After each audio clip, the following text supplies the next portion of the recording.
Familiar Wilson's Media. Relationships are the story. You are made of meat, my friend, all the way down. The following podcast uses words like and also. If you're not into any of that shit, then now's your chance. 3, 2, 1. Run.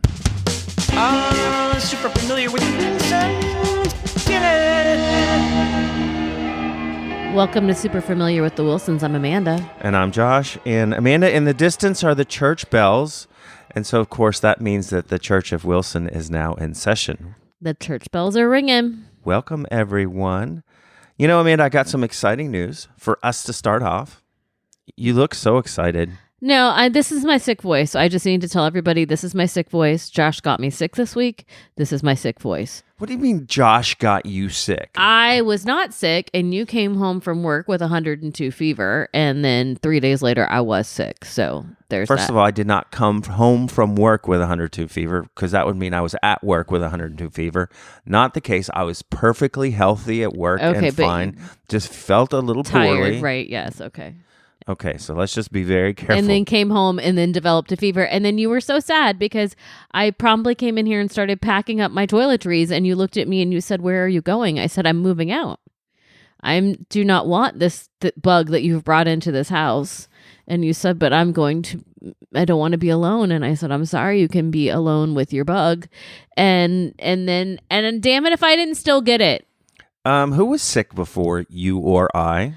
Both of the children. Winthrop and the 18-year-old. She had bronchitis. So anyway. Okay, then. So anyway, take this fury somewhere else. Thank you. That's my performative cough. This is my sick voice. I'm sorry.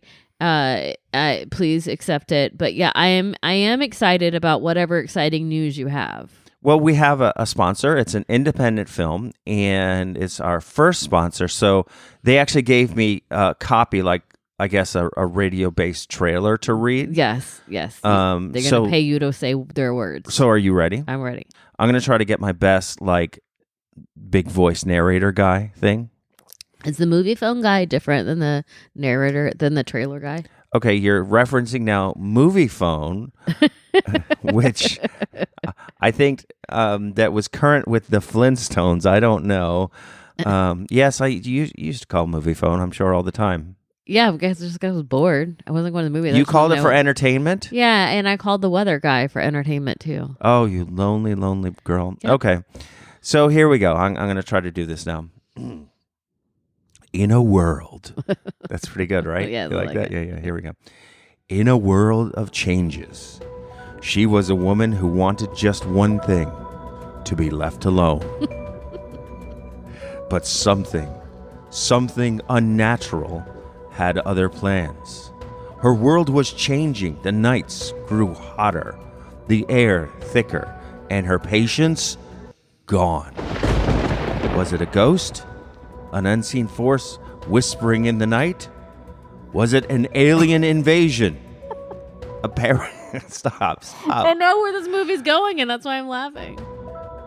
A parasite burrowing into her brain, making her forget why she even walked into this room? Yes.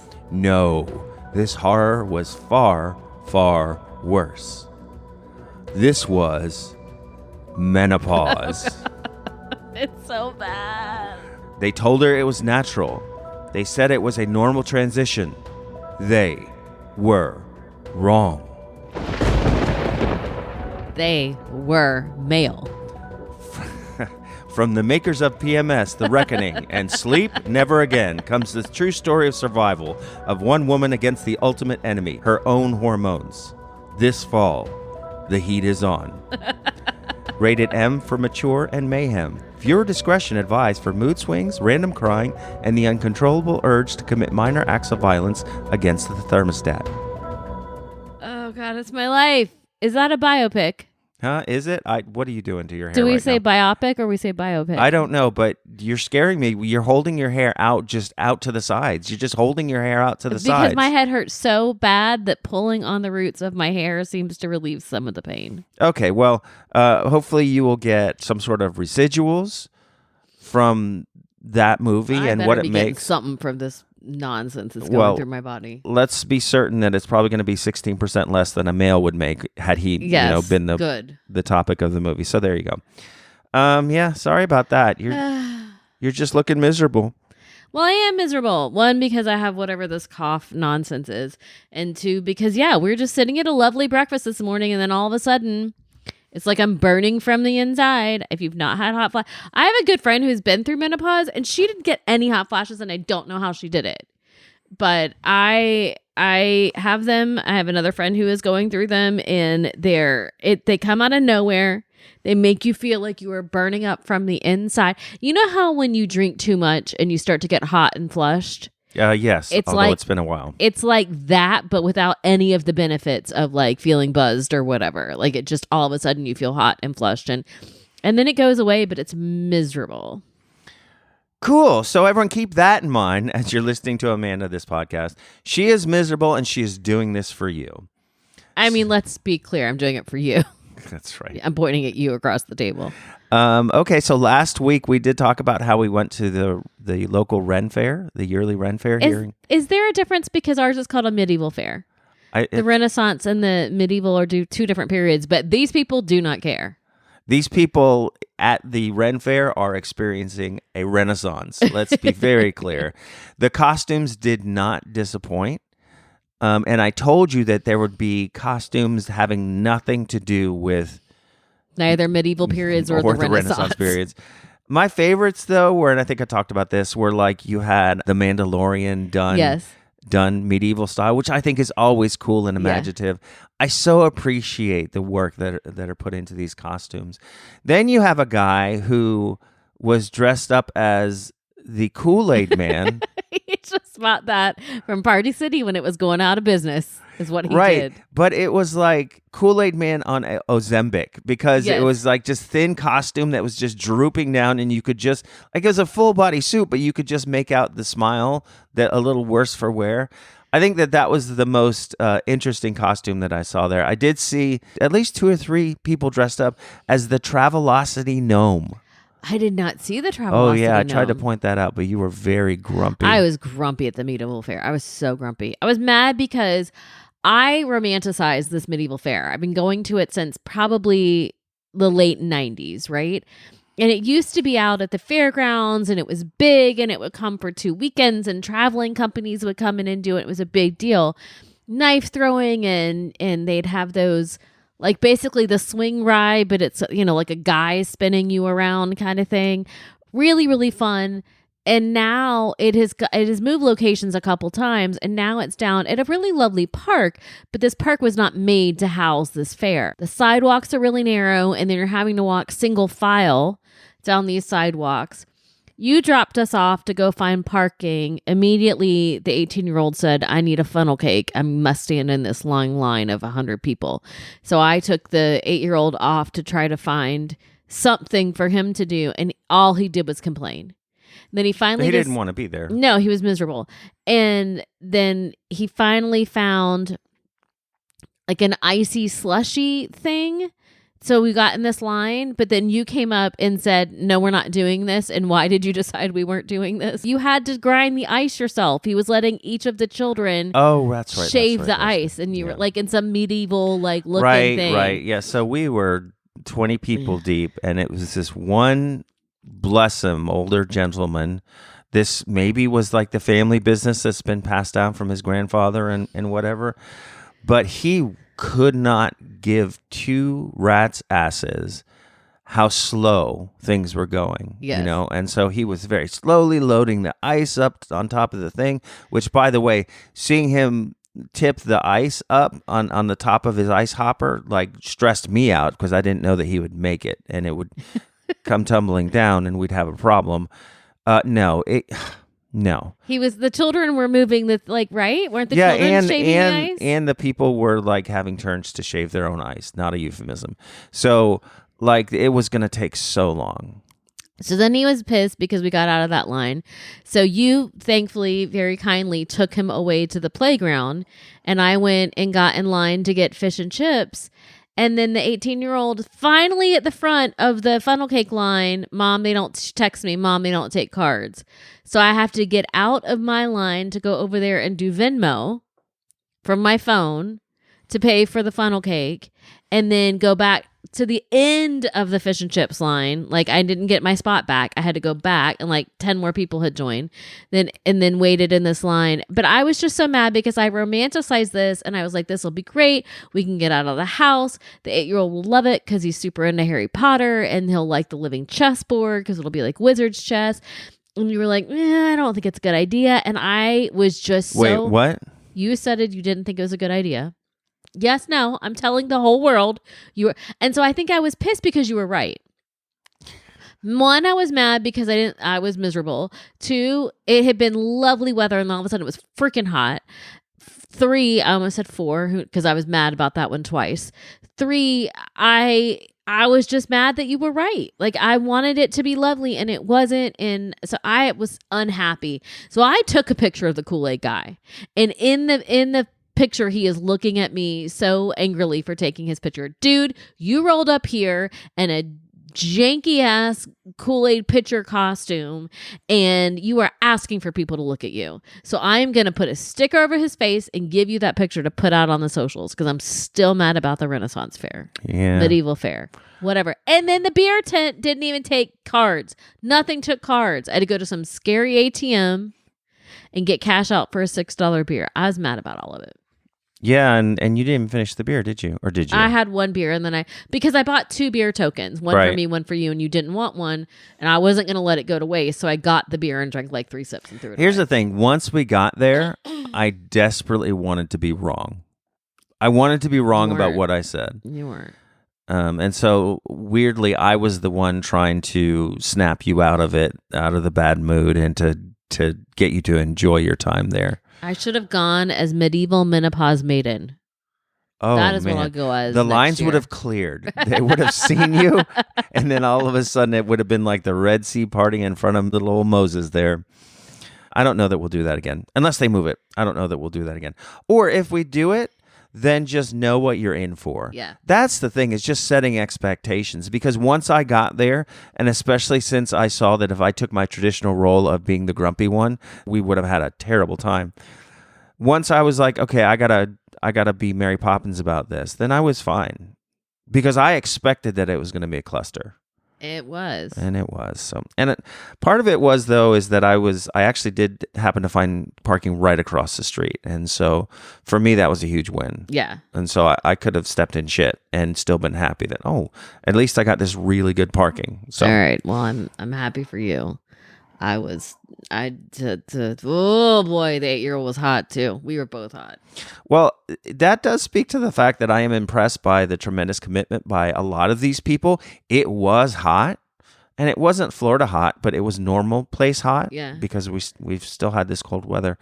And you had people dressed up head to toe in leather and stuff. Yeah. We had this one person dressed up as a plague doctor, which, might not be a costume and too much longer. Right. That might just be like medical wear. Walking around happy to show out and happy to be dressed up in these costumes. Yeah. I did see one that was confusing, though. The top half of this person's costume was like really shiny, ornate medieval armor, and the bottom half was camo pants. Oh. Are we meant to just think that this is a torso of armor Yes. walking around with no Yes. legs? I don't understand what you're going for. Isn't that the knights that say knee? Don't they cut off their legs and their arms and stuff? No. Just their arms? You're mixing things here. Am I mixing Monty Python things? I think that you are. That's the Black Knight. Where they just chop off the things? Yeah. Oh. That's maybe not he's the. being the Black Knight and he doesn't have legs anymore. No, it was shiny. I think maybe the thing is, it's kind of like the person who works out, but they skip leg day. I think that this person had made this really ornate torso of armor and helmet, and they didn't have anything. Did they run out of time or money? One of the two, and they're like, I don't want anyone to even pay attention to my lower half, and so they put camo on. And that makes sense. I can make that work in my mind. So there you go. I would say that if you have one of these fairs, these Renaissance fairs in your town, don't skip it. Go to it. They're always fun. They're always fun. Even if the fun is had in just the people watching, they're always fun. I could have been so happy to just be you and I, 2 beverages in our hand and sitting for hours and just watching. That, I think, is what I need next year. Get a sitter or something. Also, you know what I really want to do? There's a town Dunellen, which is, I don't know, we drove through it when we were going to our anniversary. It's probably like an hour and a half from here or something. And they have at least the largest in the state, but I think it might be bigger than the state, Scottish Highland Games. And I really want to go to those. We have met someone who participates in those things. I really want to go. So we met someone at a bar who was a singer at a bar, and he participates in the Highland Games. And I mentioned to him then we would love to have him on the podcast. Since forgotten about it, but that would be a really interesting. That would be a really interesting thing to do. Go get him to come on the podcast and talk about it. But that we drove past the fairgrounds for that, and that's like an actual fairground size. So it's already winning out in my mind. Speaking of having people on the podcast, I hired for work an Elvis impersonator. Yeah, so I just get a text from you. I didn't even know you were staying late at work yesterday. I get a text from you. I'm still at work. I'm waiting for Elvis to show up. And I was like, are we going to be here forever? Do I need to break it to him that Elvis is no longer in the building? I had no idea this was happening in your life. Yeah, so he and his wife actually were coming from Orlando, and I wanted to make sure that he got to the event safe.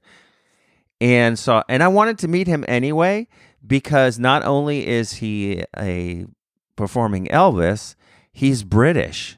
Oh, interesting. And so I just wanted to meet that as well. And thing is that he sounds just like Elvis when he sings. You know, he does a great job. He's won awards and stuff. Does he speak with a British accent though when he talks but to he's you? British. Yeah. That's so interesting. I don't know what to do with that. But you don't hear any of the British accent when he sings? No. He's good. I think he's won awards and stuff. And I said, hey, dude, will you come on my podcast? He says, oh, yeah, I've done one of those before. One of those. So this guy's going to come on our podcast? Well, I just want to ask him if he knows Mike Bubbins. Who's Mike Bubbins? Mike Bubbins is that Welsh comedian who was also an Elvis and I think came in second in an Elvis. Did we see this gentleman on Would I Lie to You? Yes. Okay, got it.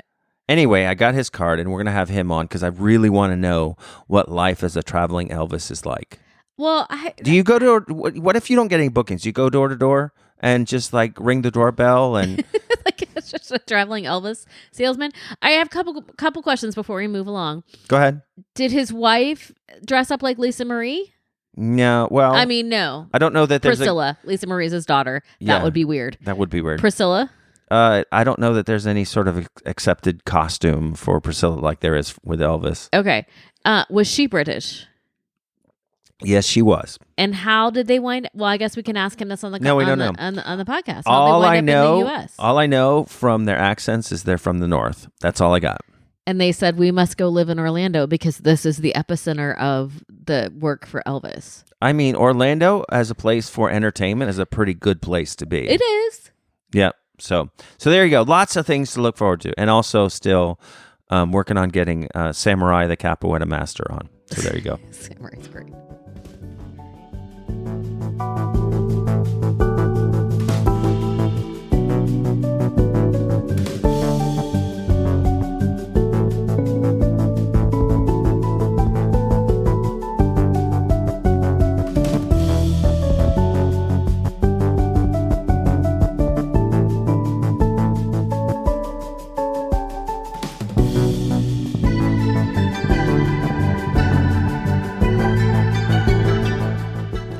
Everyone in the house is sick, so we do not have a Saturday soccer update because we did not go. Yeah, it was really bad. So on top of the fever and the coughing that the adults had on Friday or Thursday, Winthrop came home with a really bad stomach ache and Friday morning started throwing up. So we did not go to soccer because we employed the school rule, which is 24 hours fever and vomiting free before you return to any place. So we did not go to soccer. Let's do a restaurant review because right. We did go to lunch yesterday. And I want to review Sonny's Barbecue here in town. I don't know if this is an indictment of this Sonny's or all the restaurant places, but I've had a moratorium in my life for a long time. No beef, no pork. Mm-hmm. We went to Sonny's. I was sick. I wanted what was a fallback comfort food for me. And so I said, yeah, you know what? I'm going to have ribs because they're going to make me feel better, and I just don't even care. And also, that's kind of how miserable I felt. So I ordered these things. Now, this plate costs $17 and some change. And for $17, I want half a rack. Yeah, when she asked you if you wanted the lunch portion or the dinner portion, you said dinner. It came out. It did not look like a dinner portion. It was 5 pathetic-looking little fingers, right? Yeah. That I swear to God, they were out of pork ribs. There was roadkill nearby. They grabbed it, slapped it down, and boom, we got these 5 pathetic little things. And as it is, ribs are never a value buy because you're paying a lot for stuff that you won't eat. The handle, bone, right? This was like this put me off. You're done? I'm done with a lot of things. I'm almost done with going to restaurants. That's how upset and disappointed I was. And so for that, my restaurant review is hell no, don't go to this place. Okay, but we have a problem because I am obsessed with their smoked turkey. All right, go ahead. You didn't even finish your lunch though. I ate all of my smoked turkey. What I didn't finish was the salad because I've gotten old. Not only do I have perimenopause, but I'm old because the salad was too cold. I gave this review too when Winthrop made us go to Olive Garden. Stop making the lettuce so freaking cold. It hurts my teeth. I guess I'm getting old and I'm getting cold sensitive. I've never really been cold sensitive, but I'm over it. Stop it. No, but their smoked turkey is absolutely my favorite. I could eat the smoked turkey just all the time. Okay, so then if we were to rate this restaurant experience between 1 and 5, we'd have to give it a 3 then. Yeah. Because it sounds like you're giving the turkey a 5 and I'm giving the ribs a 0. So and the lettuce gets a 2. And apparently the apple juice that doesn't have sugar added was upsetting to Winthrop. Yeah. Because he needs sugar to make something taste like apple juice. That was funny. Yeah, that's what he said. He said, this doesn't taste like apple juice because it doesn't have sugar in it. No, son. Let me tell you something. He read the juice box where it said no sugar added, and he said, I wish this had sugar added. Lord help us. So anyway, there's your restaurant review. Sonny's Avoid It. We went to First Watch this morning, that breakfast place that we've been to now a few times. Still delivers the goods. Hasn't dropped off yet. So continuing to recommend that until we won't anymore.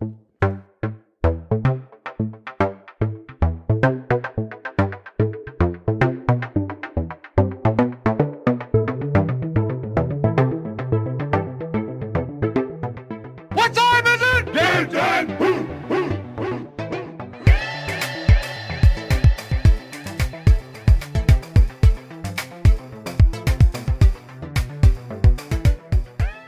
All right, Josh, do you know what that sound is? That sound means it is game time. Game time. Today here in the United States, it is Groundhog's Day, so we are recording on Sunday. This will get released later in the week, but we've decided that Sunday mornings are a better time for us instead of trying to record at night after a day of work and school. It is Groundhog Day.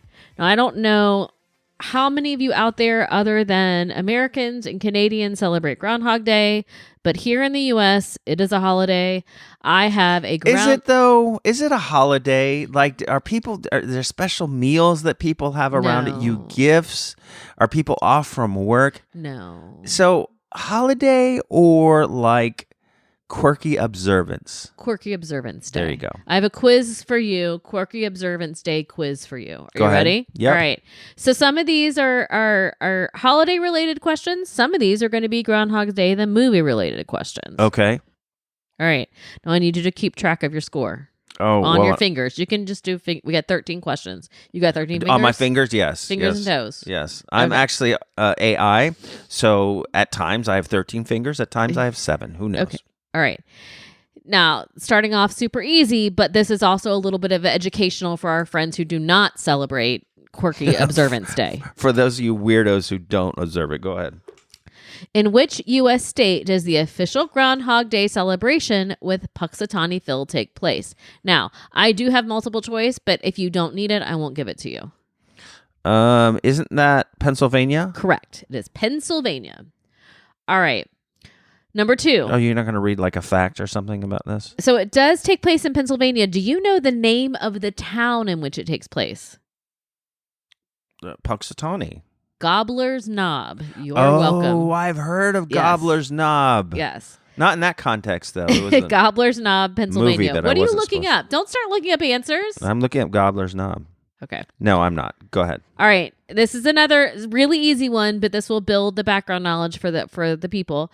What is the legend behind Groundhog Day? What do you So mean? what does it mean? What are we trying to understand from the groundhog? Like how long whether winter's going to end or go 6 weeks later or something Right. like that. So here are your choices. If the groundhog sees its shadow, spring will come early. If the groundhog sees its shadow, there will be 6 more weeks of winter. If the groundhog doesn't see its shadow, there will be a summer drought. Or if the groundhog doesn't see its shadow, winter will last until April. It's the second one that Yes. you said. So I got that right. So, and here in Gobbler's Knob, Pennsylvania, Puxatawny Phil did see his shadow, so we're supposed to have 6 more weeks of winter. Which is I'm okay with. I'm really loving this winter. This has been a good winter for me. All right, what is the name of the group that takes care of Puxatawny Phil?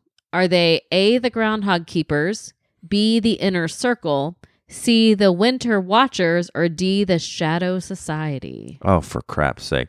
It's probably a bunch of old men who take themselves very seriously. So I'm going to say it's the Shadow Society. Old white men. It is B, the Inner Circle. Yeah, okay. So you did not get that Inner one correct. Circle. So you have two so far. It's like they've created their own little special club because they can't get into the other clubs.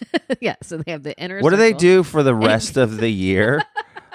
When they're not dealing with this? The real question is, what does the Inner Circle do in Gobbler's Knob? I mean, I can think of some circle things they can do for the rest of the year. Okay, well, I was just assuming that they got back to their D&D game, but whatever. Okay. All right, number 4. Which country originally influenced the tradition of using an animal to predict the weather on February 2nd? That sounds like such an Irish thing. Well, Ireland is one of the choices. Well, let me read all of them to you, though. Ireland, Germany, France, or England? I'm going to stick with Ireland. It is Germany, friend. Oh, no. All right. Besides, number 5, besides groundhogs, what animal was originally used in the European tradition? Was it a bear, a badger, a rabbit, or a fox? I'm going to say badger's closest to. It is a badger. Good job. All right. Now, Canada also celebrates Groundhog's Day. They have their own version of Puxatawny Phil. What is the name of the famous Canadian groundhog that also predicts the weather? Is it, oh Lord, Shubin Katie Sam, Winnipeg Willie, Moose Jaw Mike, or Toronto Terry? We're going to go with Moose Jaw Mike. It is Shubenacadie Sam. I can't say this word. SHUBENACADIE. Wait, go slower. I'm still writing. Okay. Next. All right. What's your score so far? 3. 3. Okay. Now, I've really whiffed on the last few here. Groundhog Day takes place on February 2nd, which is also associated with what Christian holiday? So is it Epiphany, Candlemas, Lent, or All Saints Day? Candlemas. Is it Candlemas? Is that how we say that? I don't know. I've never heard it before, but I think that's the answer. That is the answer because we know Epiphany is January 6th. Lent comes after Mardi Gras, and All Saints Day is November 1st. So by process of elimination, I could have gotten there. All right, here's your last holiday-related question. Okay. How accurate is Puxatawny Phil's weather prediction historically? Not at all. Around 75%, around 50%, around 40%, or around 90%? We're going to go with odds, though, and say 50%. Like, at any given time, he could be right or wrong. Well, it is 40%, friend. He's not very good at his job. I don't know why we keep him around. He does have a wife. Her name is Phyllis. They live in a burrow together in Nobbler's Gob. All right. Now, 1993 brought us the movie Groundhog Day. You said Nobbler's Gob, which is funny to me. Gobbler's Knob. Yes. Nobbler's Gob. Either way, I like it both. Honestly, when I was looking up Gobbler's Knob, I actually reversed it and looked up Nobbler's Gob first. Okay. Who plays the main character Phil Connors in the movie Groundhog Day? Bill Murray. Yes. Okay. So until we learned that Bill Murray was not a great guy, I really enjoyed this movie. Did you like Groundhog's Day? Yes. I mean, I won't I won't keep watching it. Haha. But I enjoyed it. Because it did one of these things. Very interesting, this movie, if you've never seen it. The premise is pretty obvious, right? That this guy experiences this day over and over again. And it does take you on this journey where, oh, this is delightful. Oh, this is boring as shit. And then all of a sudden, oh, this is delightful again. Yeah. Like, they really take you on that journey. So when I was looking for a Groundhog Days quiz to give you today, I went 3 questions deep on a quiz that kept asking me the same question over and over. And I thought the quiz was broken. I was like, I have now answered this question 3 times when I realized what they were doing to me. That's very funny. Okay. What is Phil Connor's job in the movie? He is a weatherman. He is. All right. What song plays every morning when Phil wakes up? I Got You, Babe. I don't even have to give you the multiple choices here. You're doing well. What is the name of the town where the movie Groundhog Day takes place? So it's not Nobbler's Gob? It's not. But is it Puxatawny, Pennsylvania, Woodstock, Illinois, Bedford Falls, New York, or Fargo, North Dakota? Bedford Falls. Oh, no. Nope. What is it? It is Woodstock, Illinois. Okay. All right. And then... What Bedford Falls is something, though. Like, that's know. from a movie. All right. Last question. How does Phil finally break out of the time loop? He becomes not a jerk. Well, here are your questions. By staying awake past midnight. No. By helping others and becoming a better person. By solving a riddle given by the groundhog. That's good. Or by escaping the town. By killing the leprechaun. So becoming a better person. All right, there you go. So now out of 13 questions, how many did you get correct? 8. 8. All right, so you're better than 50%. You, friend, have better odds than Puxatawny Phil. There you go. Ain't saying much. Thanks for that. So it's time for Wilson's Poetry Corner. Yay. We almost got to the end of this episode, and I'm sure that you were thanking your lucky little stars that there was no poetry, but I've got some poetry for you. Who, me or them? I love your poetry. You, yeah. No, I love your poetry. All right, here we go. So this is a little something about bookstores. I love a bookstore. I love a bookstore, and I'm finding, even within the past 2 or 3 weeks, a renewed importance in my mind for books. Yes. Number one, instead of doing mindless scrolling, just reading a book and allowing yourself to do that is so important and good for your mental health. But then also, I think that it's going to be important as we move forward for us to retain physical copies of books and certain important books. So all of these things is just renewing my passion and desire to just be in a bookshop or in a library, because we went to a library yesterday. So here's a little something about the bookstore. You walk past Best Buy's neon gleam, past vape clouds and car sales schemes, past pawn shops selling broken dreams, when bang, you spot the scene. Books, proper books, not even on a screen. The signs have broken, windows dusty, shelves inside are going rusty. The owner looks a little bit crusty, reading Dostoevsky, trust me, with the pages going musty. No algorithm tells you what to read, no data mining guaranteed, just alphabetical indeed, and sections that proceed from arts to zebra feed. The Wi-Fi's broken, never worked. Readers lurk, and tech bros smirk, and every page turn is a perk, and beats some corporate clerk telling you what's trending now, or how you should be spending now, or why you should be ending now your relationship with print somehow. They'll pry my paperbacks out of my cold and dead, and that's a solemn vow. The regulars are emotional cases, sporting looks and pulling faces, trading books like aces in forbidden places where society disgraces itself with phony races, digital embraces, and corporate databases. But here, right here, salvation races through these analog spaces. So push the door, it sticks a bit. Ignore the cat, she's thick as thick. Breathe deep, that papery hit, finding your reading fit, and remember, this is it. The last stand of the literary bit, where books still score a hit and readers still get lit on words that briefly quit the endless scroll of digital shit. I love it so much. There you go. I love the smell of a bookstore. It's a good smell. I like it. I wish they made a candle or a perfume that smelled like that. They don't. And yet they make a candle of Gwyneth Paltrow's vagina. Things I don't want in this house. All right, move along. I loved your poem. All right, let's dip into the Wilson's mailbag here. I did say Wilson's. It's fine. I said Wilson's. It's what we call this segment, the Wilson's mailbag. You got a problem with it? Because that's not our name. Okay. That's not my name. Yes. Very good. So friend Leo emails us here. Now, we did talk about how I had an objection to the person, the crossing guard dressing up as a cowboy. Well, you were just afraid of him and you didn't understand him. Okay, so Leo calls me to task here. Rightly so. I didn't even consider this. He says, I personally don't think the crossing guard dressed up as a cowboy is necessarily an odd thing. I think he does it for the kiddos. Believe it or not, even in today's digital society, kids still love to use their imaginations. Good for you, Leo. I'm sure the sight of a real cowboy brings a smile to their faces, which I'm sure is his intention. So there Leo is being a little positive there. I don't know what to do with positivity. Leo is bringing a very different lens than what you have. Yes. Must be nice, Leo. He's floored that I'd never heard of the idea of that stuff in your eye called sleep. He says this is what he's referred to it his entire life. He says he didn't hear anyone refer to it as eye boogers until probably his 20s or 30s. Yeah, because it's sleep. Yeah, but I mean, come on, Leo. Come on. No, I'm with you, Leo. Uh-huh.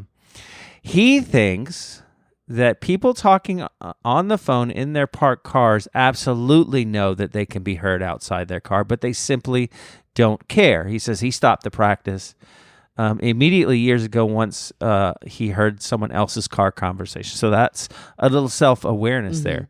He says, however, for me, the true scourge of society are people who talk on speakerphone in public. This is often spoken about topic on this podcast. Worse yet, if you look at them as they're engaged in this annoying activity, they tend to scowl at you as if you're wrong. Like as if you're eavesdropping on their conversation that they put out into the world. I saw someone the other day. They had the phone kind of up to their ear, but it was still on speakerphone. Yeah. Why? What's that? I don't know what to do for you. That's the worst of both worlds. I can't help you with that. I don't know. Lastly, here we go. This is all that I care about. Someone tell me I'm right. Just as he thinks the doctor was wrong. As a recap, last week we talked about Winthrop's doctor telling him that he had the right to come sleep in our bed. That's okay. Go back and listen to the episode because that's not exactly true. It's partially true, and even it being partially true, there's a problem there. He agrees with me. What she should have done was to offer this as a suggestion, even empowered him by saying maybe this is something you can discuss with your mom and dad, as opposed to simply making this decision for all of you. All right. Well, I agree with all of that except for the part about empowering. We want to empower this 8-year-old. Do we know? Listen, I live with him. I know what he's capable of. I'm not looking to empower this tiny terrorist. He is not. He needs choice. When he has choice, that makes him feel like he has agency and he's a part of the family. And so then therefore he won't rebel against us. You promise? No, Leo promises. Okay. All right. Thanks, Leo. Anyone else out there you want to talk to us about pretty much anything and tell me that I'm right, particularly familiarwilsons@gmail.com.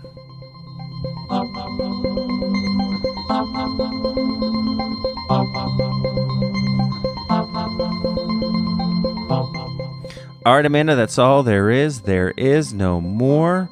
I think you should go lay down is what I think.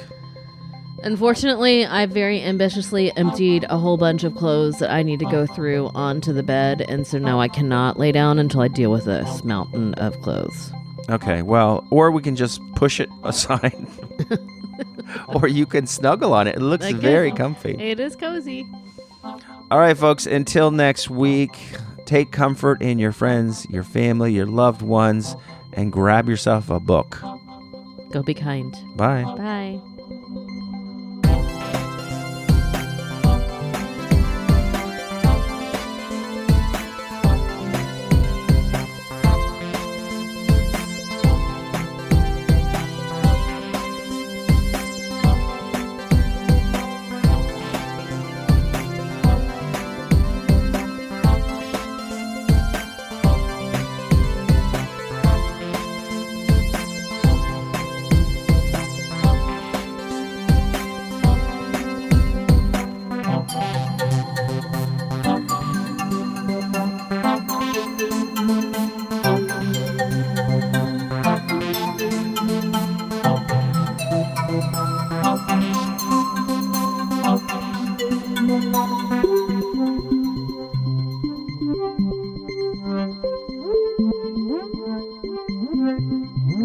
Bye.